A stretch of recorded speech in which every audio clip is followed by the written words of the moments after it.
It's Larry Bash. I'm here representing the Bureau of Parks and Recreation, and we're doing our senior citizen lecture series.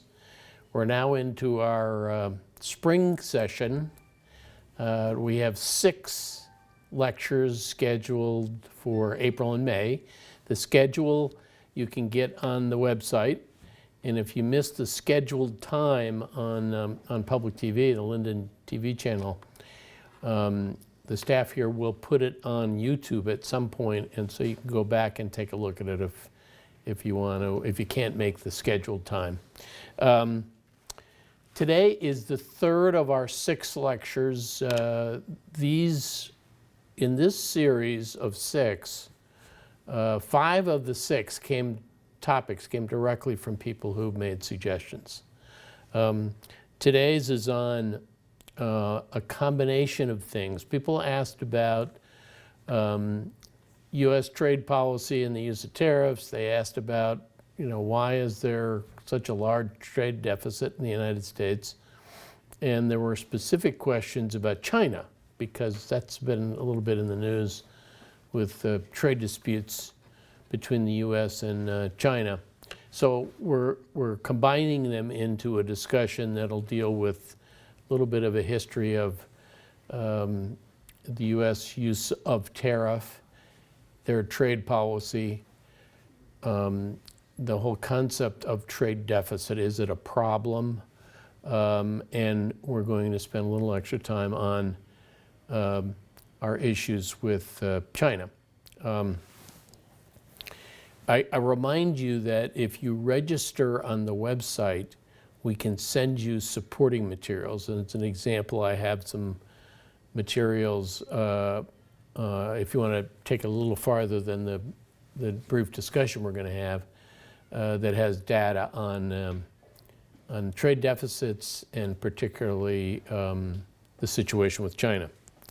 I got a feeling that the China thing is triggered in part by the sort of trade war that was started in 2018 with our former president, President Trump, and it's actually continuing through the next administration. They're having some sort of tense negotiations about issues associated with trade.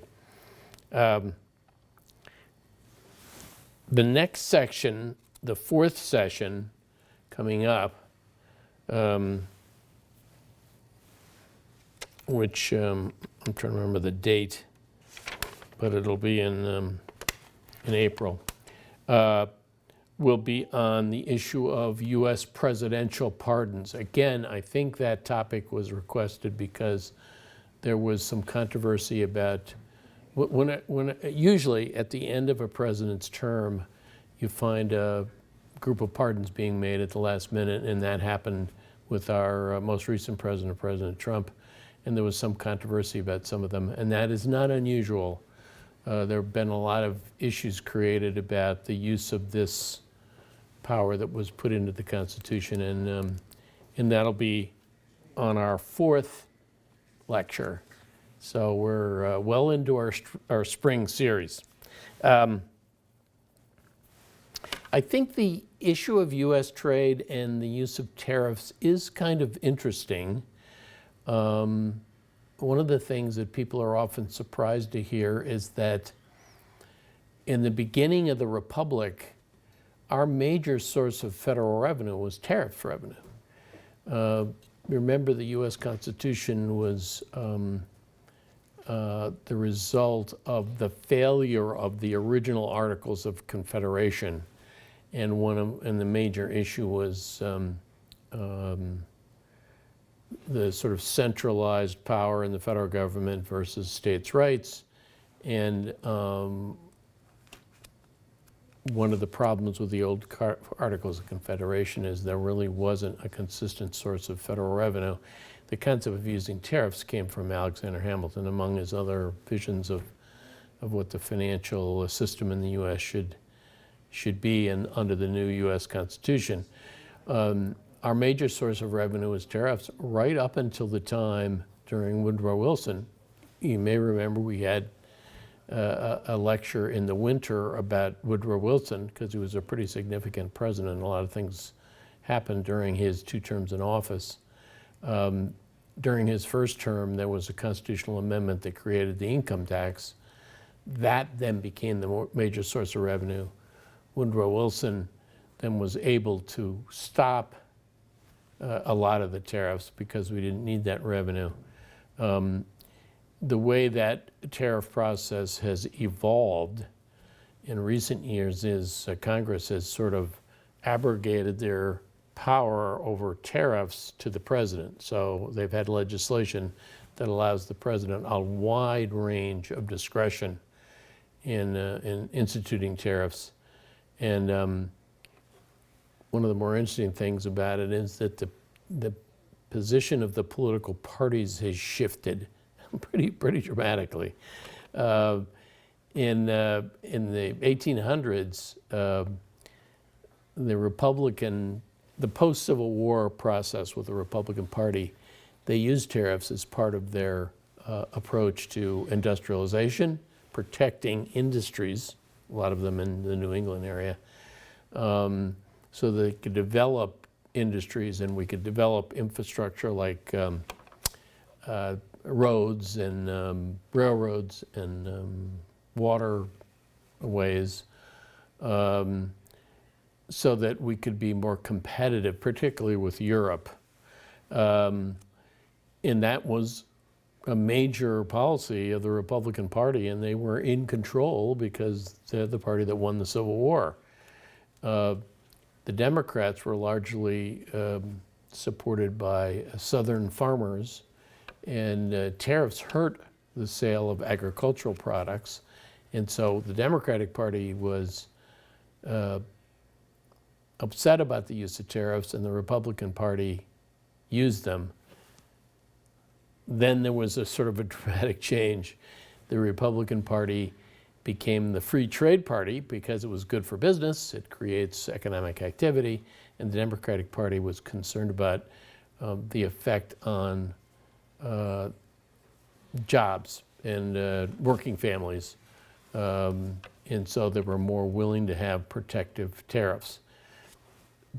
Big change with the Democratic Party and the reconciliation with the Republicans was in the mid-90s when President Clinton worked with Newt Gingrich and the Republican Party to create NAFTA, the trade agreement involving Mexico, Canada, and the United States. A big dramatic change in the policy of the Democratic Party supporting what was essentially more like free trade, but it was a trade group that added enormously to economic activity in our GNP. Remember, we've discussed this in previous lectures. By 1900, the United States, because of the policies of industrializing, became the world's largest economy, and it's remained that way since 1900.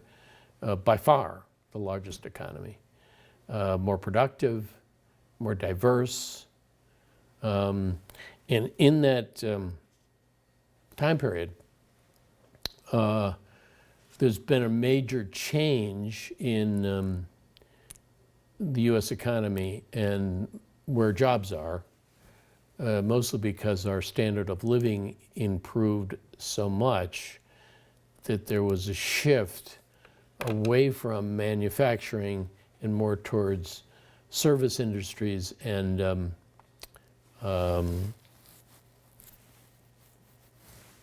information-based industries. And with globalization, you have now a situation in which a lot of products are made in multiple countries. So parts of a product will be in one country, parts in another. It comes to another place, it's assembled and then exported out to another another country. So it's more global now than it's ever been, and harder to isolate specific issues with trade because it's so interrelated.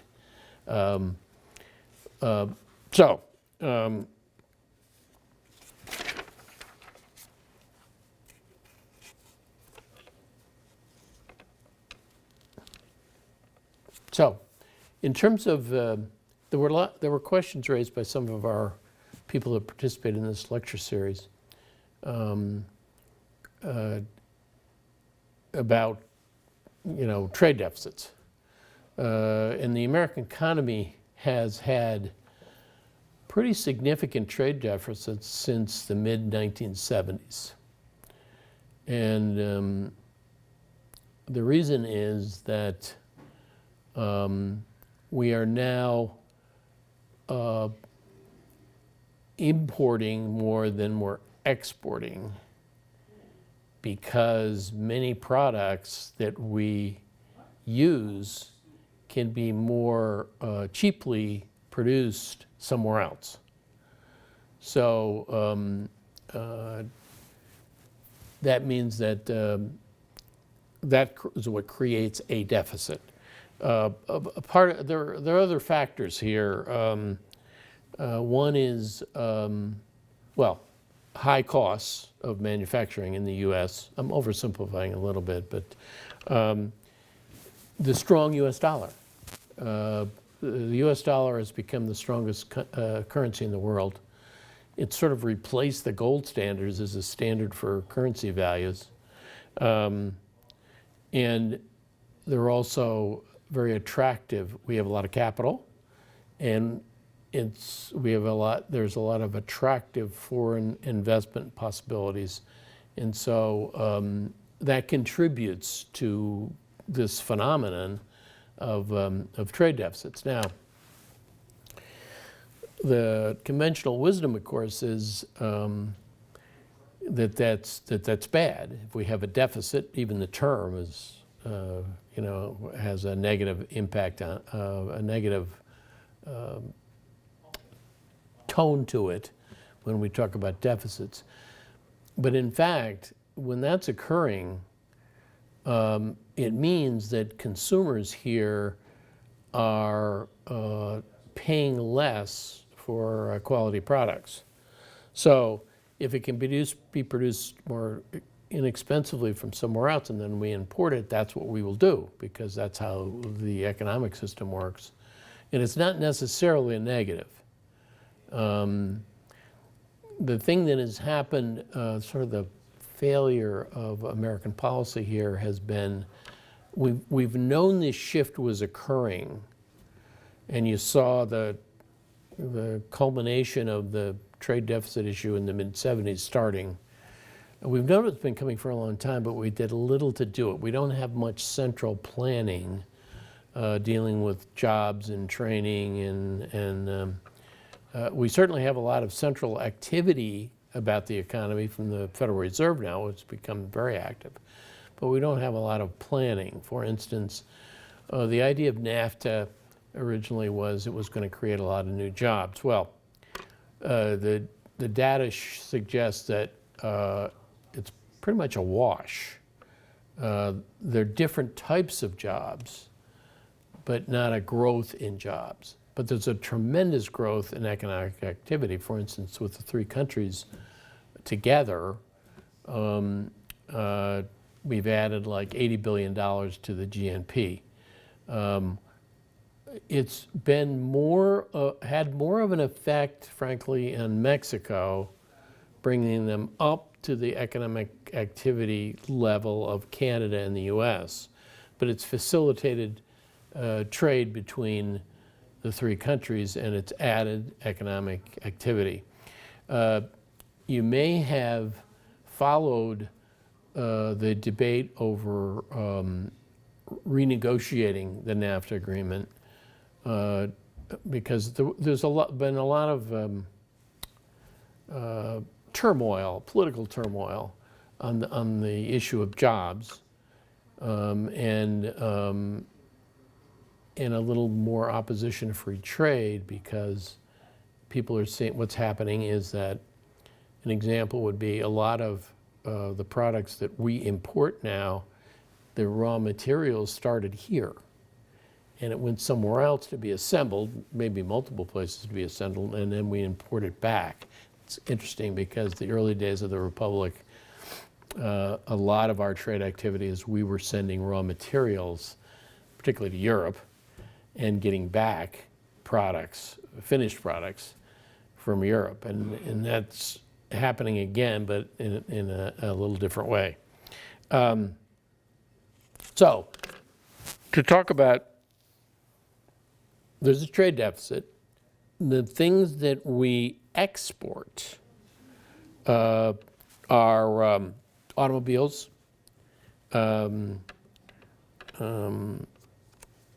industrial supplies, aircraft, medicine or pharmaceutical products, industrial products, manufacturing type products, and we import capital goods, consumer goods, a lot of consumer goods. It drives a lot of the importing that we do, and industrial goods.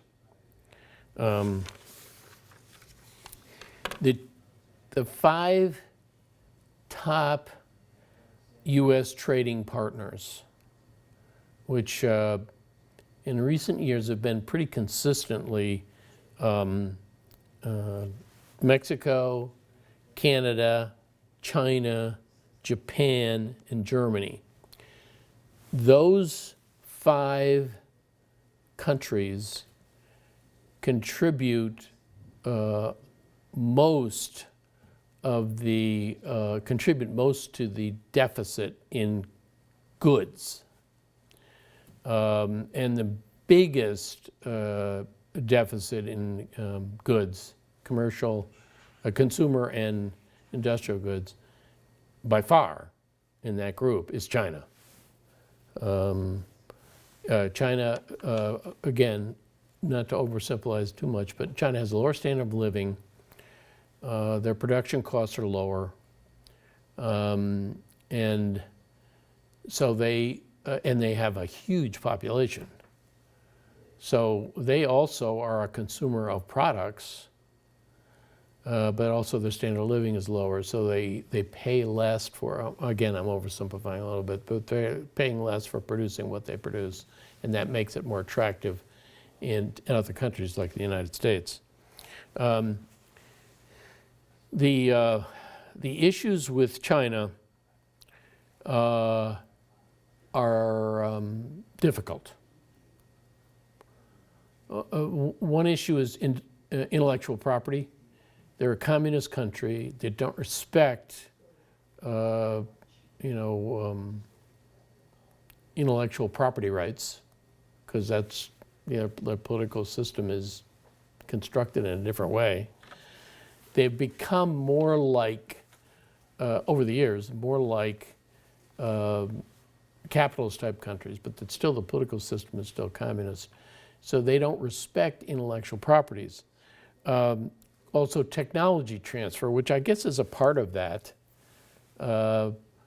They have been accused of stealing technology and then using it for their purposes and then exporting things to other countries. And the other issue is currency values. Our previous president, the outgoing president, President Trump, was very aggressively accusing China of manipulating their currency values. So what many observers are saying is they keep the China, I think it's the yen, at a lower value than it should be, and that makes the US dollar higher in value, and that makes US exports less attractive because it costs more. A lot of political folks brag about the value of the US dollar, but it does hurt trade in the sense that anything we produce is going to cost more in US dollars because of the value of the dollar. And part of that issue, people believe, is the issue of the large commitment that China, it's not just China, but that China has made to buying US securities. The most attractive investment in the world, not attractive investment, the most secure investment in the world is U.S. Treasuries. That's because our economy is so strong. There's a lot of strengths in our system. We're very diverse in terms of natural resources and products and consumer demand. And in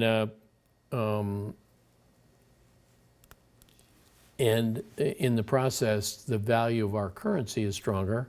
And particularly in times of turmoil or difficult economic times, the value of our U.S. securities, meaning treasuries, increases because the demand gets higher and the supply is only so much. And so, as you probably noticed with your bank interest rates, the interest rates are low. Now, in addition, the Federal Reserve in recent years has been very aggressive in using the easing technique, which involves in part keeping interest rates low, as a way to recover from economic turndowns like the Great Recession that we had in 07, 08.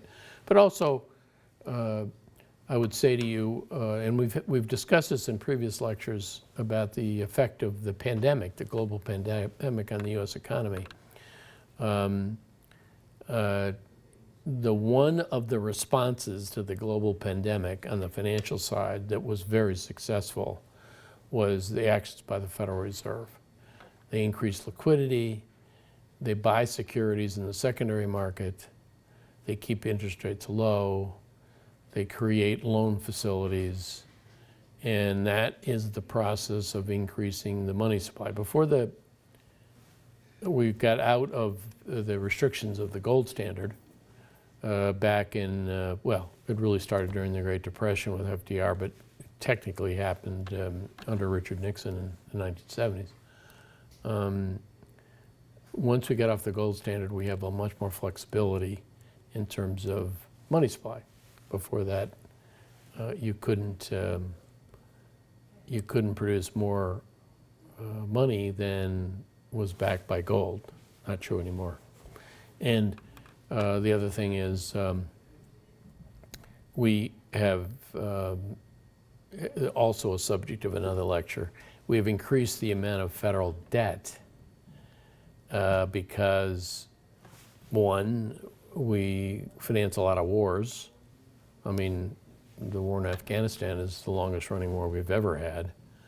And you cannot raise enough money in current taxes to finance a war. So that creates debt.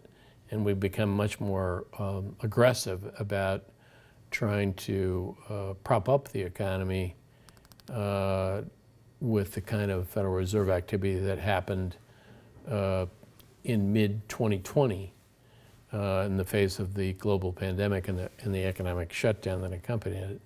And that's done with debt. States and towns largely can't do that. But the federal government can because they can print money.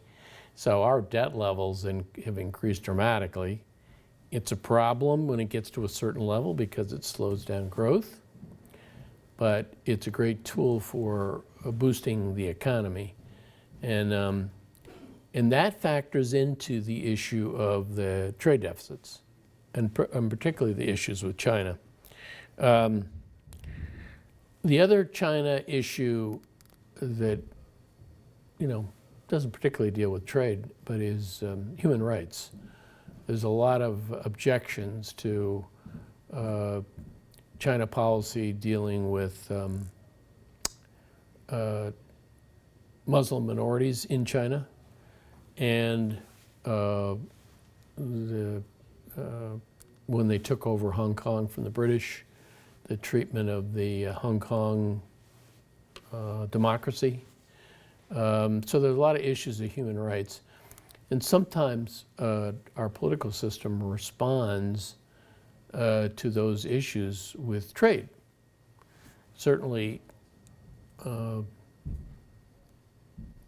starting a trade war or punishing a country with tariffs is a better option than war. So that does happen, and it's not related to actually to trade. It's related to other issues. But the primary issues are the ones we discussed: technology transfer, intellectual property.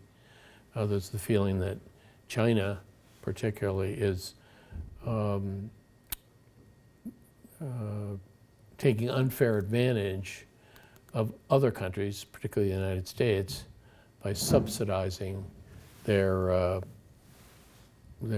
private businesses.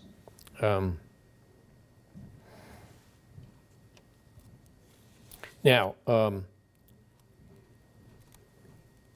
the other part of what's been happening, particularly under President Trump, we'll see if this continues with the new administration, but in 2018, Trump started trade wars. The big one was with China.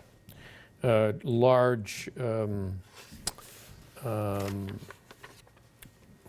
tariffs on a variety of products like steel, aluminum, washing machines, and other products like that we import from China. And it was, his objective was, stated objective was to reduce the trade deficit.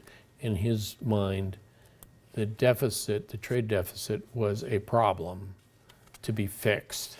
As I said to you, in many situations, the trade deficit is really not a problem. It actually results in lower consumer costs. But when it gets into the political arena, it takes on maybe a greater importance and a more value to posture about. What happens with trade wars is, as economists have been saying to public officials for centuries, no one wins a trade war. Both parties are hurt. And so an example would be when all these tariffs got imposed on China, they retaliated. Like one of the greatest imports we have to China from the U.S. is soybeans. And China said, all right, we're not going to buy soybeans from you if you're going to do that. They have other markets for obtaining soybeans. And so our farmers were hurt significantly by the retaliation of China to our tariffs. To the extent that actually the federal government spent hundreds of millions of dollars in aid to farmers who were hurt by that policy. And interestingly enough, a lot of farmers were willing to stick with that policy as long as their losses were covered, because this whole issue of how we deal with China has a resonance in the political arena that has people act sometimes in ways that it's not necessarily in their best economic interest.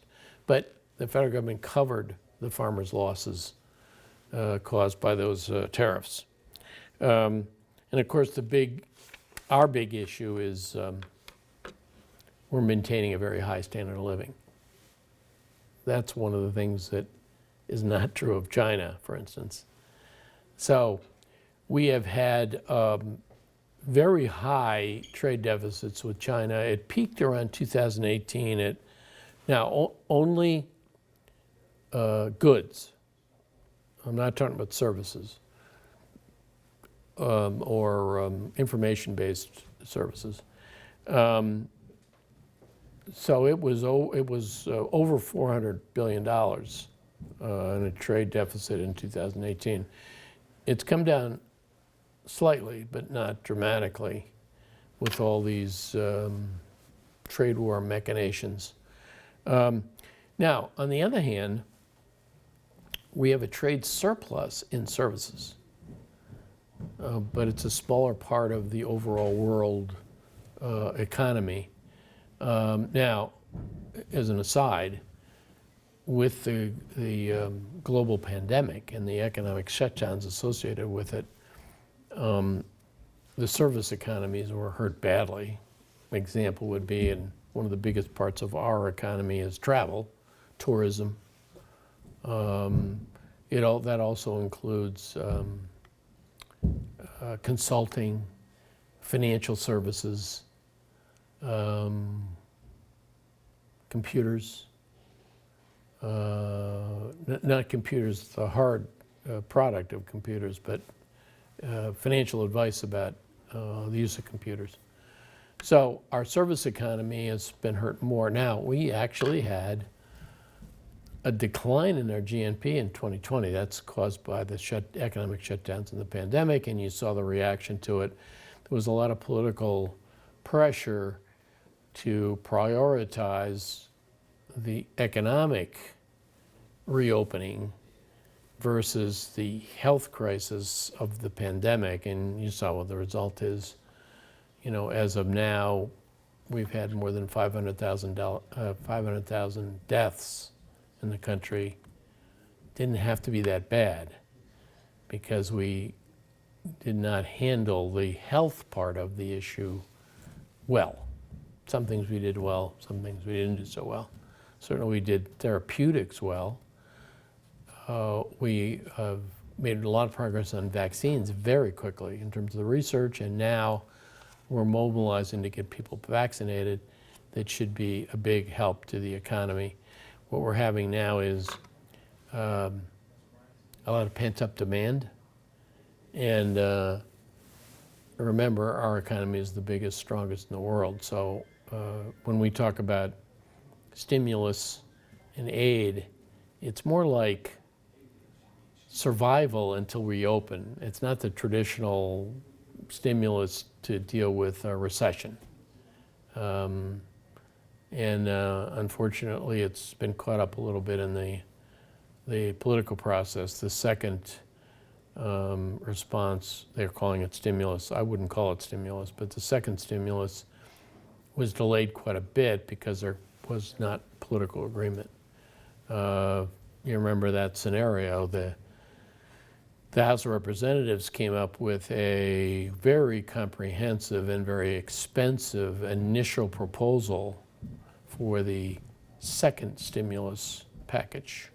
The first stimulus package was well conceived, not well administered. The concept of aid to small businesses with forgivable loans, I think is a brilliant idea. So to the extent that they use the aid to maintain payrolls, the loans would be forgiven. Secondly, direct checks to people also is a good approach because it immediately gets put into the economy. And in this case, it's more like surviving the shutdowns. The second package got delayed. The House came up with this comprehensive proposal. In my mind, in my opinion, there was nothing bad in the package, but it was very expensive. Remember, that creates debt.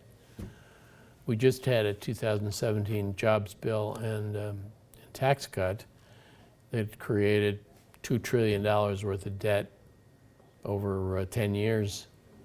And now our debt level, and it's gone up, is more than 100% of our GNP. That's not good. Countries like Germany, it's like 55% of their GNP. The World Bank identifies a reasonable debt level as 70-75% of GNP. To the extent you go above that, the economic theory is that it creates a drag on growth, and we have a slower recovery. You saw that in the recovery from the Great Recession in 07 and 08. It was a long recovery. It lasted right up to the pandemic, from starting in 2009. But it was very slow growth. And we have discussed that before in previous lectures. The political problem here is that the Senate was not responding to the House proposal. We thought maybe it was they were looking for leverage. Wait till later and later and then have leverage in the negotiations with the South is what, with the House, I mean, that would change the House proposal to some kind of a compromise. But as it turns out, we learned later that the Senate Majority Leader, Mitch McConnell, didn't have the votes on the Republican side. I believe, my opinion, that if he had opened it up and allowed it to get to the floor of the Senate, you would have a coalition of Democrats and Republicans that would have supported a second stimulus package quicker, somewhere in between the House version and the Senate version. That's my opinion. We'll never know. It never got there. The House actually, in frustration, started negotiating with the president, and that did not go well because his reaction was so erratic. You know, one day he was off, advocating for higher stimulus payments, and the next, 2 days later, he's pulling out of the talks.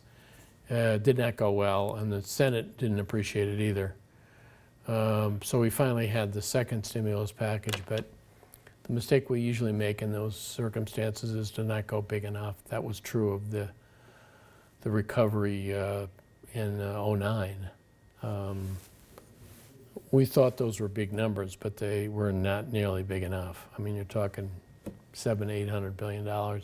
Should have been much higher.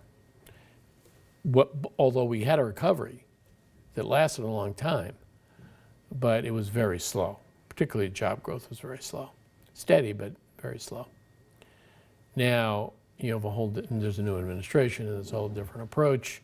It's still hampered by the political dialogue, which we have also discussed before in some of our lectures. So there you have it. I'm hoping that I've explained properly for you in an understandable way why we have this long stretch of trade deficits in the U.S.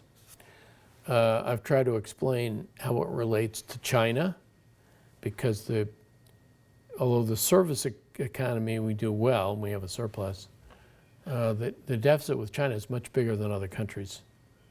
The main contributors to the deficit in terms of goods is those 5 countries that I identified, but 4 of them are not anything like the level of deficit there is with China. Again, if you register, and we can send you out the supporting materials, you can see this with, if you want to pursue it any further, you'll see the data, and I think it's interesting. So some conclusions. Again, these are my opinions. My opinions aren't worth any more than you. Number one, I think the highest priority is a policy that keeps consumer prices for our population as low as possible. Remember, our economic growth is driven primarily by retail demand. The supply side economics of cutting taxes to allow people to spend more is something that has not worked well. Now, it's not one or the other, obviously. It's a combination, but primarily our economy is driven by consumer demand. So the extent you can keep consumer prices as low as possible, you're going to have more growth.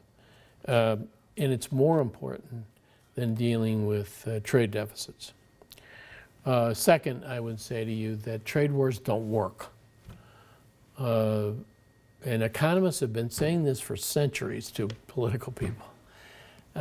Both parties lose in a trade war because they retaliate against each other. It's like the China example. When China looked for other markets to sell to buy soybeans. So our farmers were hurt badly. That goes back, that's what was happening in the late 1800s when we were industrializing and using tariffs to protect our manufacturing while we built up our capability to industrialize. Well, farmers were hurt by that. That's why you had the emergence of someone like William Jennings Bryan and arguing against the gold standard because what was his line? You cannot crucify man on a cross of gold. He was arguing for silver, but the whole point of his pitch was inflation was better than hard, tight credit that banks preferred, and obviously was also preferred by the merchant economy, particularly in New England. It changed a lot with Western expansion because that gave more political power to the agricultural part of our economy at the time. Now, the agricultural part of our economy is very small. It's very productive, but it's a very small piece of our economy, and like 80% of our jobs now are service-oriented. Third, I would say it's better to work through trade groups than it is to go unilaterally against specific countries. I understand the rationale behind the tariff actions by President Trump, but he was, putting tariffs on aluminum and steel from places like Canada and Great Britain. These are allies of ours, and frankly, our steel industry isn't helped. Our problems with the steel industry are not helped by high tariffs on imported steel, because they have other issues that are much more important, like monitoring their steel production facilities and practices. The other issue that deserves some attention is that the president now has almost unilateral authority to impose tariffs. And maybe that's not such a good idea, because I think some of the trade policies of the Trump administration were impulsive and kind of erratic, and probably could have used a little advice from the legislative branch. Remember, it's really a legislative function, but for decades now, the Congress has deferred to the president, and the president has very broad authority to use tariffs to implement economic policy. So I hope this response was responsive to the request we got from participants about the issue of trade policy, about the issue of why we have such large trade deficits. Are these trade deficits bad? Is this a big problem? And particularly focusing on the relationship with China. And you're watching now, we have now a very contentious relationship with China. Frankly, it looks to me like the new administration is continuing in much the same way that the previous one did. So these are not issues that are simple. And I say to you that I believe dealing with trade groups to address these issues and disputes, like NAFTA and others, is good because you get support, you get more leverage in negotiating because you have behind you several countries, not just us. And so those are suggestions I would make to deal with the issues we're facing in trade policy, and particularly with China. So I hope this was helpful. Remember, the next session will be on presidential pardons and the issue of how they are used and often misused. There have been a lot of controversies about presidential pardons, and the power under the U.S. Constitution for a president to issue pardons is quite significant. Thank you.